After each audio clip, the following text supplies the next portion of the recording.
Sports with your host Jay Pops. Guys, we are here. We're here. So it is Monday morning. Yes, guys, the podcast is officially back. We're officially back up and running. So, hey, 2023, let's see how this goes, okay? This should be a very exciting year. I'm ready. Please keep in mind that basketball season is going on. Uh, I will be getting into that further on down the line, so please just be looking for that. What I try to do is I try to do my best to make sure that everything about football is out of the way. Although this is a podcast show that will talk about more football than anything. Yes, you guys already know this part. But guys, what is happening on today's episode? Change should come very quickly in College Station, Texas. What are the keys to rebuild? What are the keys? What are we all looking for in College Station right now as it speaks? So, this is what we're looking for. This is what we're looking for in College Station. First and foremost, we're looking for Bobby Petrino to come in there with no outside noise. All right, I'm going to repeat this once again. We're looking for Bobby Petrino to come in there with no outside noise, none whatsoever.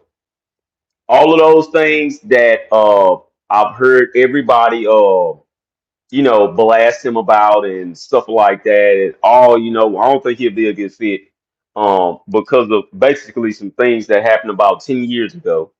Um, but he shouldn't come in there with that nonsense. Matter of fact, it shouldn't even much be close to any of that happened 10 years ago. Okay. So just as long as he don't come in there with that, I believe that we'll be fine. All right, so that's the first change that needs to be made was offense coordinator. I do honestly believe, and people have already called me the Jimbo Fisher sniffer, and you know, hey, get your head out of Jimbo Fisher's ass, stuff like that. People have already called me that, all kind of things because they feel like, hey, I support Jimbo Fisher too much. Well, I will say this here. I believe that Jimbo Fisher will give up his play calling duties. Okay. He's still a head coach, and I believe this time around, for the first time in his career, he will actually be a head coach instead of being a dual coach. What do I mean by dual coach? He won't have his hand in both parties. I think he will be an excellent recruiter this year. I believe this team has every bit of the talent to go 10-2. Hell, I believe this team has every bit of the talent to go 12-0. But we will see. We will see. So we're just gonna have to see how it goes here. Uh, Now notice I did not say anything about the Georgia game, the Georgia and the TCU game one today. Later on at the end of this podcast, we're gonna see what's what because I do want you guys to tell me how you guys feel about the game, who's going to win and stuff like that. All right, so guys, let's talk about changes. Number one, offense coordinator. I already said that part. Number two, this offense has to go from 93rd. I'm gonna say this once again. This offense has to go from being ranked 93rd in the country to being top 30. No, that's not going to come with ease. But that first game of the season, when we play New Mexico State, for whatever reason, we keep on scheduling New Mexico State or New Mexico. It was one of them. Let me go through that schedule again. But we're gonna have to come out there and we're gonna have to put it on them at ease. I'm talking about the first couple of plays should be about 7 points easily. Okay. Uh, so we're just gonna have to come out there, man. We're gonna play us some good football.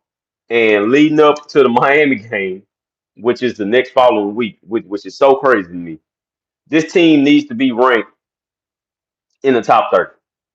If they're not ranked in the top 10, top 25, okay, but we at least need to be ranked in the top 30. Uh, I know in that New Mexico game, there's going to be a lot of things not shown. Me personally, I hate when teams do that. Oh, I ain't gonna show them everything, but man, this is a football game. Put it all out there. All right. It should be by halftime when we're putting in Max Johnson and letting him just completely end the game. All right, so we're just going to see how that goes. But first game is New Mexico. It's not New Mexico State, but New Mexico, and we should drop 63 points on those guys. If we drop 63, not feel good about this season. I'm just saying that's a change in the right direction. All right, so that was number two. Number three is going to be the passing game. Goodness gracious, man, we need help in a passing game bad, and we have not seen the passing offense under Jimbo Fisher be in the top 25 ever. Okay, I'm going to repeat this once again, and he's quarterback guru. He still has that title, but we have not seen the passing offense be in the top 25 ever under Jimbo Fisher. This needs to change. This needs to change. I'm still looking at quite a bit of film uh, of Missouri State for Bobby Petrino, and I'm going to tell you guys like this here. He doesn't run all that much motion, in which you don't need to anyways. But the play calling that he had for Missouri State with that quarterback that he had under center, because that quarterback was not good. I'm gonna say this once again: that quarterback was not good. However, that quarterback has an arm on him. He had an arm. He mixed up the plays to where that quarterback took a lot of deep shots. And from me looking at Connor, Connor can do deep shots, he can do over the middle, and he can do underneath.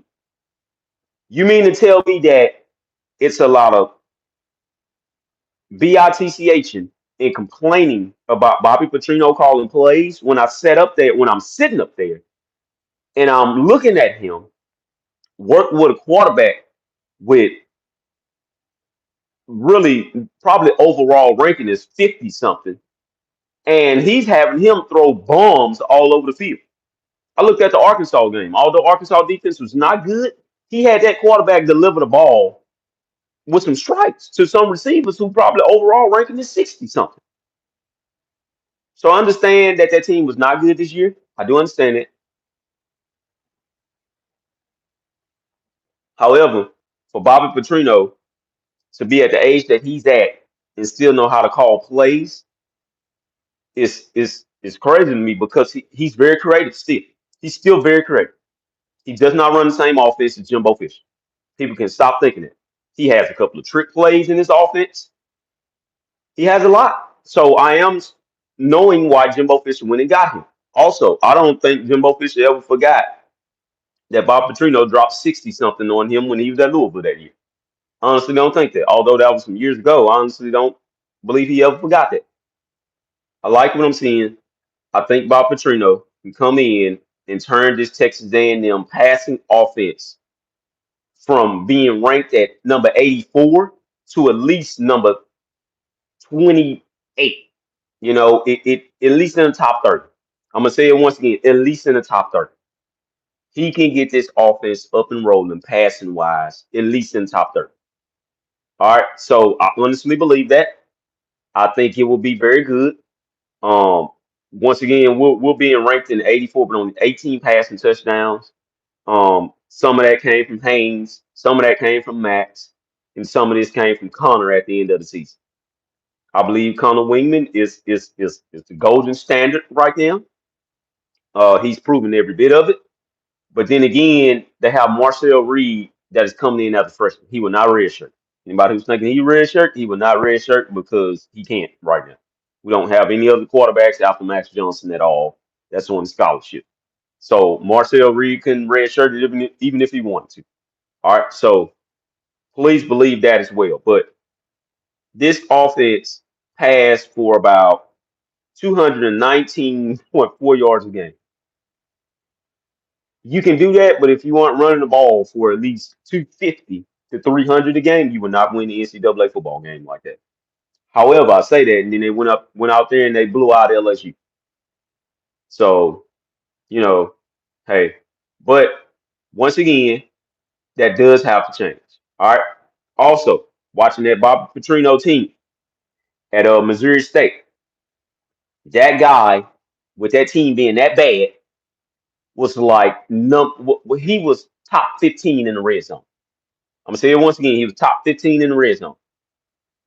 Texas A&M red zone offense was number 22, which is crazy to me. That's very shocking. But they were number 22. So we were good in the red zone, but we can be better. We can be better. Bob Petrino can turn it around. Like I say, call a couple of plays, couple of trick plays, and we'll be pretty darn good there. All right. Also, and this kills me to say this, and I have no clue of why we were this low in this here category. But let's look at it because we were very, very low. What category is that? Run the football. Running the football, in which is Jimbo Fisher's mantra. We were ranked number 80 in the country in running the football. Ain't no way in hell you can tell me we're gonna be number 80 next year with Ruben Owens, uh, Amar Daniels, Le'Veon Moss, and Eric Cronenberg. So if we just needing to run the ball, it's no way in hell that you're gonna tell me that we're gonna be ranked 80 in the country. You have a 5-star that's gonna be a true freshman, and he's gonna play some. You got a hell of a 4-star recruit in Amar Daniels and a hell of a 4-star recruit in Le'Veon Moss, who was top 80 in the country. Amar Daniel was top 100 in the country. Ain't no way in hell you gonna tell me. And you, of course, you guys know what Ruben Owens was. He was 5-star, top 25 in the country. The first 5-star running back that we've had since a guy that was with Kevin Summer. What was his name? Golly, I can't think of his name. But this that's the first ever one that we've had in a long time. All right. Shout out to you, man. I thank you for tuning in. Way from Tokyo, Japan. Wow. Giggle. Giggle, sir. I thank you for tuning into the show. Way from Tokyo, Japan. Once again. Giggle to you. Uh I hope that you be safe out there. Now I don't know if you're out there because of military purposes or that's just where you like living at, but gig them to you way in Tokyo, Japan from Houston, Texas. All right. So, guys, that's all I have for today. Like I say, these podcasts are going to only be about 10 to 12 minutes long. Not going to hold you guys forever. And we'll be back on tomorrow to discuss some more things. Okay. So love all of you. But those are the changes. Those are the changes that needs to happen. Once those changes happen, that should happen very quickly. There's no doubt about it that this team could be just like the views and the likes in this video, 10 and 2. All right. So I love all of you. Please make sure you subscribe to the show. I'll see you guys on tomorrow morning. Hashtag it.